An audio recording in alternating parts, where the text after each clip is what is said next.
So first and foremost, let me just say this. If I wasn't consistent with pushing for this to happen, I probably would have ended up having a C-section. Like, hey, what's up everybody? It's your girl, Christy M, and welcome back to my channel, you guys. All right, you guys, so first and foremost, this video is long and overdue, but I wanted to hop on here, you guys, and do a short, quick video, a labor and delivery video for you guys, because I haven't been able to do that because I've been super uber busy with baby, the new baby. I also want to show you baby. I know I gave a little sneak peek during my labor and delivery vlog, but I definitely wanted to, show you guys him and, get some mommy videos in here. So before we get into that video, you guys, make sure you guys go right now, hit that post notifications button as well as that subscribe button, because I want you guys to be notified when I do upload new videos. I'm actually trying to do at least 4 videos a week, so we'll say Monday, Wednesday, Thursday, and Fridays, because I want to I really enjoy doing this first and foremost, and I want to get the most out of this, and I want you guys to benefit from it as well. So let's go ahead and get into the video.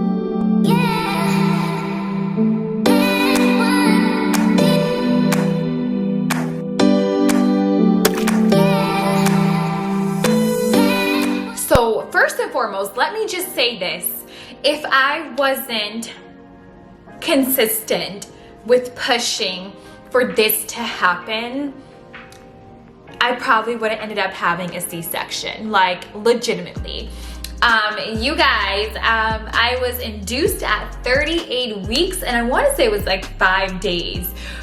So I was hitting that 39 mark, you guys, and I just knew that I needed to keep pushing the doctor and the nurse, for me to go ahead and have my labor induced, because there was so many different circumstances that was going on, as far as my baby being bigger or measuring bigger than what he should have been measuring during my appointment. So let me just say this to you guys as well. If you do have a doctor and he's letting you know, like, hey, your baby is measuring bigger, or for some reason you go to an anatomy scan and they're telling you something's wrong, or baby's bigger than what it should be for the term, make sure you guys press to get more information. Get a second opinion, because if I wouldn't have pushed and got a second opinion, then I would have had to get a C-section, and that was not what I wanted to do. I wanted to have a natural birth like I did with my other 2 kids. So yeah, you guys, so I was induced at 38 weeks and 5 days.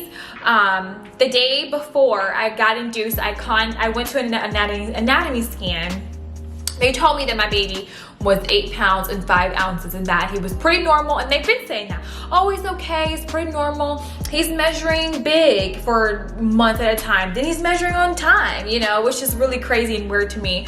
So I was just very concerned, seeing that I had 2 pregnancies prior to this, and I didn't want it to continue to go on and to be overlooked. Sometimes you have to push for certain things. So you guys, the next day was Tuesday. I had to be there at like 10 p.m. At night, so I made sure I already had my bags ready and everything. The baby's bag was ready, my bag was ready.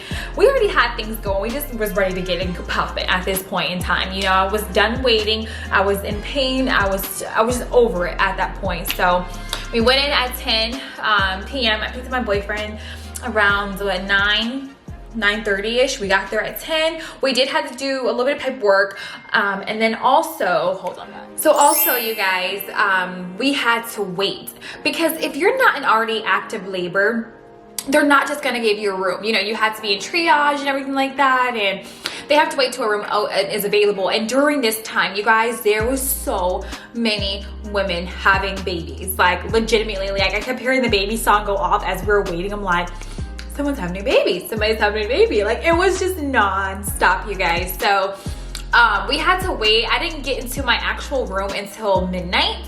And so honestly, you guys, I honestly really didn't sleep.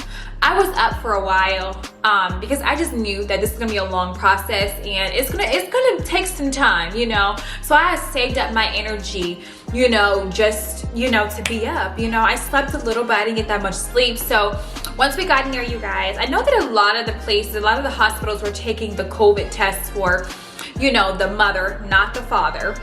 But because I already had a COVID test and it was negative, I didn't have to get another one. And also, you guys, I don't think they were giving COVID tests at the hospital that I was at here in California. So I don't know if it's just different at different hospitals in California, but this particular hospital, you guys, wasn't giving it to the mothers as they were coming in.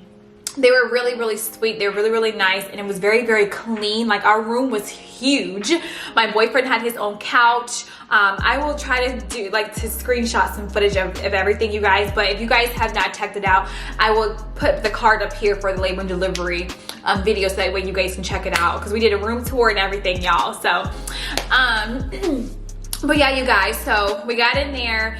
You had to change out of your clothes. I mean, you had to get completely naked. At one point, I was like, can I leave my bra on? Because if I don't, my boobs are gonna get so hard. They're engorged, full of milk. She was like, no, take it off. And if it gets bad, then, you know, you can put it back on. But completely naked, and you had to put the gown on and everything like that. And honestly, they just set you up and prep you for the, you know, the labor process. So pretty much they got me through the IVs in my arm.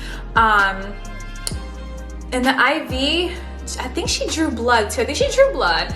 They got IVs. I also had to get antibiotics because if you guys don't already know, you guys don't know about this, but during pregnancy, you can get something called like a strep B. I don't really know what it is. It's not a sexually transmitted disease. It's nothing like horrible. It's just like a bacteria that us women we have within us. And when you're pregnant, you know, and you have it, and before you give delivery, if you test positive for it, they want to give you an antibiotics just to make sure that the baby doesn't get infection when he or she is coming out. So I honestly want to look upon that. I looked upon it a little bit because I've never heard of it, and I didn't have it through my other pregnancy, so I'll find it really strange that I had it during this pregnancy. So make sure if you guys are pregnant and they tested you for it, because it's pretty much towards the end of your pregnancy, for this strep B bacteria, look into it, you know, ask them what it is. Because I mean, I definitely asked questions. I was like, what is that? I don't have a disease. I didn't have anything, you know. I have nothing, nada. So definitely look into that. But anyway, so yeah, I had to get my antibiotics and everything like that going. They didn't start me on Pitocin right away, you guys. They actually checked to see how far along I was dilated. I was 1.5 to 2 centimeters already dilated, because I had been contracting at home and didn't know it. Like, my stomach was tightening, and I thought it was my baby, like, just scrunched up into like a little ball. But once she hooked the baby up, you know, to it, it was like, you're contracting, you're already having contractions. I'm like, I thought I was, but I couldn't pinpoint it. I couldn't pinpoint if I was having contractions or not. So I was already having contractions, you guys, when I arrived there to the hospital. So it was pretty good. It was already in a flow. So she gave me like this little tiny pill, actually half of this tiny pill, put it in my mouth, just to thin out and to soften my cervix. So to kind of get the thing going and soften it. Then I want to say hours later, maybe like 4 or more hours later, she came back and she gave me the rest of it, because she had checked my cervix and I was soft. And let me tell y'all, them putting their fingers up through the booty cat like that is so uncomfortable. Like, especially if you don't have an epidural, like, it's like they're digging for gold. Like, what is going on down there? You have to dig that deep just to see how far along I'm dilating. This is ridiculous. So I didn't like that at all, you guys. I didn't like them digging up deep. So anyways, after she did that, she came back and she checked me. Then they were like, well, okay, you've only dilated till about 4. I want to say 3 or 4. And they're like, let's go ahead and get the Pitocin started. So it took them forever to get the Pitocin started. My doctor, he came in and he was like, did they start you on Pitocin or anything? Because I feel like the process should have been going faster. And I was like, no, I'm just waiting on it. She gave me like this little pill to thin out my cervix, but I'm still waiting. So eventually, you guys, they gave me the Pitocin. But before they gave me the Pitocin, you guys, I did get an epidural. I got an epidural at about 3 to 4 centimeters because, I mean, the pain, it was there. I didn't want to feel the baby coming out. I think that for me, if I wasn't gonna feel the baby coming out of my vagina like that, and if I didn't think that he was gonna be super big, then I would have went like completely natural. But because I did not want to feel it, I don't want to feel no tears, no ribs. That's just, I'm just grossed out by stuff like that. I got an epidural. So I got an epidural. Epidural do not hurt. Please, please, please. people who say that it hurts, it does not hurt. I don't know what people be talking about, you know, why they make up stuff the way they do. It makes it like it's more than what it is. To me, it's a mental thing. Legitimately, it's like a little tiny shot. It's no worse than them putting that IV in your arm for you to go to get, you know, your blood drawn or something. Yeah, okay. All right, you guys, so in the midst of that last little clip that I was just talking about, you guys, the camera battery died. So in the midst of all that, baby Cairo, he woke up, ate my Chick-fil-A. He woke up, changed his diaper, and I fed him. So you guys, I wanted to go ahead and show you guys baby Cairo Amir before I finish up this labor and delivery story. I know that you guys probably have already been waiting for the ones who do follow me, or you just want to see him if you're just coming onto my new page. So this is Cairo, baby Cairo. He's such a crybaby, y'all. Say hi, dear Cairo. Say hi. Yeah. So Cairo he will be actually a month old on the 5th of September. So you guys, first and foremost, mom life has been so busy. I've been all over the place. That's another video. But yeah, I wouldn't trade it for the world, and I love being a mom. So I'm like in love. I'm like so in love. It's ridiculous. Yeah, get I am, Cairo. Okay, you guys, let me go give him back to my daughter, and then we're gonna finish up this little, you know, story. All right, you guys, so back to the story. So pretty much, like I told you guys, I got my epidural 3 to 4 centimeters. They gave me the little pills to get my cervix to soften up because it wasn't soft when I first arrived. Epidural, we got the cervix. I'm gonna backtrack, you guys, so yeah, pretty much after that, you know, I was given the pills. They finally gave me the Pitocin. And I knew right then and there, you guys, that once they gave me that Pitocin, that it was gonna speed everything up and everything was gonna happen like that. So literally, you guys, I was in labor for about 12 hours. Towards the end of my labor, of me about to, you know, push and deliver the baby, the epidural did start to wear off on my left side. I don't know why, but I did not remember that they said, hey, if you need more medicine, press this button over here. There's like a button you can press to get an extra dose of epidural. So I'm like feeling these contractions, like I feel the pressure, but then I feel like pain contractions, like something ain't right. So we called the doctor, the nurse. We're like, look, I'm feeling these pain, these contractions, and I'm feeling pressure. Something's going on. So she's like, okay, let me check you. So then she was like, you're at 5 to 6 centimeters. I'm like, there's no way I'm at 5 or 6 centimeters and I'm feeling pressure, like pressure down there to push. Like, she's like, hold on, wait a minute, no, wait, you're at 8 to 9, you're about to get ready to start pushing. So you guys, she got everything together. They started getting all the nurses, calling everybody, called the doctor, everything, started getting everything together because this was my moment. I was about to have my baby and I was ready, and I was really ready to just let it happen. So you guys, during this moment of time, I started to shake. So I was just shaking and shaking, and like I can't stop shaking. Like it was so cold. Like I wasn't physically cold, but I was like keep shaking. She's like, that's just how it is, you know, when you're getting ready to deliver and baby's moving on down, your body is going through a change, and I just could not stop and shake it off, you guys. So that may be an effect of labor, and it also could be an effect of me having the epidural as well, you guys, because the epidural was starting to wear off on my left side. Again, I was feeling these contractions and I was feeling the pressure like really hardcore. So I remember like, can I press this epidural button? She's like, yeah, go ahead. I was like, can I press it twice? Cause to me, I'm like, I didn't want to feel that, y'all. I didn't want to feel the baby coming out of my vagina. I didn't feel any rippings or anything because in my mind, I knew that my baby was going to be big. Like there was no doubt in my mind because it had just been so many different experiences, you know, where my baby was just like so big. All right, y'all. So I feel like I keep going back and forth just to make sure he's cool, but okay, you guys. So yeah, it was time to push, and again, at this point, my left side, I could feel it. I can feel it. And you know, they put your legs up in these little stirrups, and they're so high up, like your vagina and everything is like wide open, like, everybody can see it, everybody's looking. And also, you guys, one thing that I did want to tell you is that when I got the epidural, I had so much gas. Like, gas was just coming out of my body, and I'm like, is this normal? And she's like, yes. Towards the end, when I started to push, you guys, just gas, just like, oh, it was disgusting. I was like, ew, I don't want to push because it's gas coming out. And she's like, it's okay, it's natural, that's just the process. And thinking like, I don't remember this stuff. Why don't I not remember like how it was for me?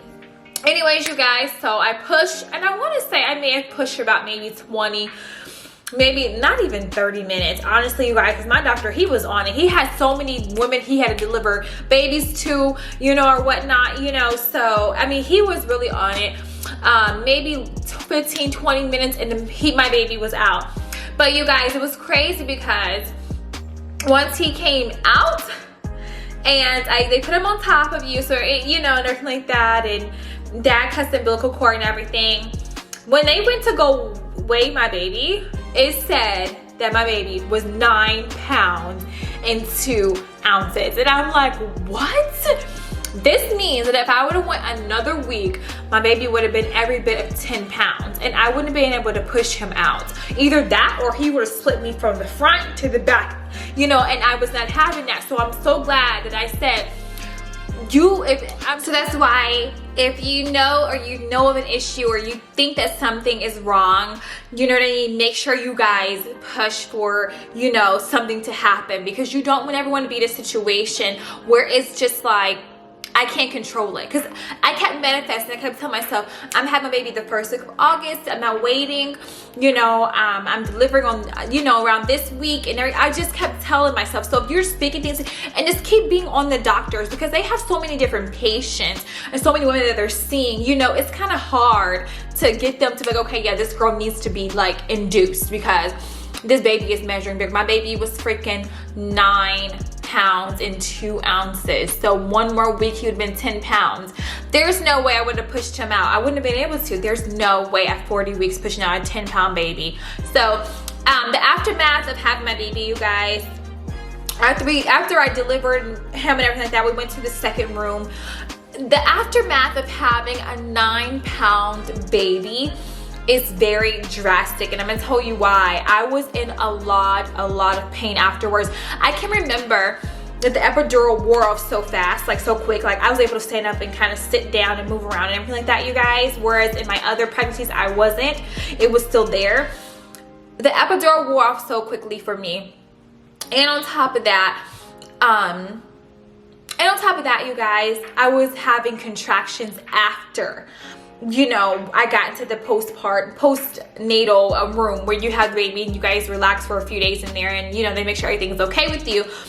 It got to the point, you guys, it was so extensive that I thought I was going to vomit all over myself. I remember telling the nurse, like, I need something for pain, you know, because this pain that I'm feeling right now is like contractions. I feel like I am going to pass out. It is horrible. So they ended up giving me Motrin, and they also gave me another painkiller that really helped, you guys, and I don't remember the name of it, but it really helped me a lot because I was in so much pain, and I just, you know, I couldn't imagine. So anyways, you guys, I mean, I stayed there for about 48 hours, 2 days. Then we were released. The whole time we were in there, everyone was so sweet, everyone was so nice, they were very helpful. The food was nasty, so I ordered out for those days. I ate some of the food, but I ordered out. But ultimately, you guys, I had a great experience, and everybody's experience is different. So don't think that because I had a great experience, this is what happened to me, that's gonna happen to you. Everybody is different. Don't watch these YouTubers, these videos, and think that this is going to happen to you, because you are your own individual, your own person. Everybody's body types is different. So you guys, you guys. I hope that if you are pregnant right now, you go watch my videos, watch my whole pregnancy experience, you guys. I did make a lot of videos while I was pregnant, when I was feeling able to. I want you guys to actually like gain knowledge and be able to watch it and see that you know, it's not what a lot of people, you know, put it out there to be honest, you know. And yeah, I hope if I didn't answer any of you guys' questions, or if you guys want to know any thing, drop it down below in the comments. I gotta go because I got a screaming baby and it is nighttime. I need to get my life together, get this makeup off my face and my hair pulled back. But yeah, you guys, again, if you enjoyed the video, you're not subscribed to my channel, make sure you guys do right now, click the subscribe button and that bell so you are notified when I do upload new videos, you guys. And my schedule for this freaking month of September will be consistent. We're gonna be doing videos Monday, Wednesday, Thursday, and Friday, so make sure you guys stay tuned. Make sure that notification button is pressed, okay? Make sure you hit it and that subscribe button. Share the video with everybody, drop the comments down below, and I will see you guys in the next video. Bye, loves.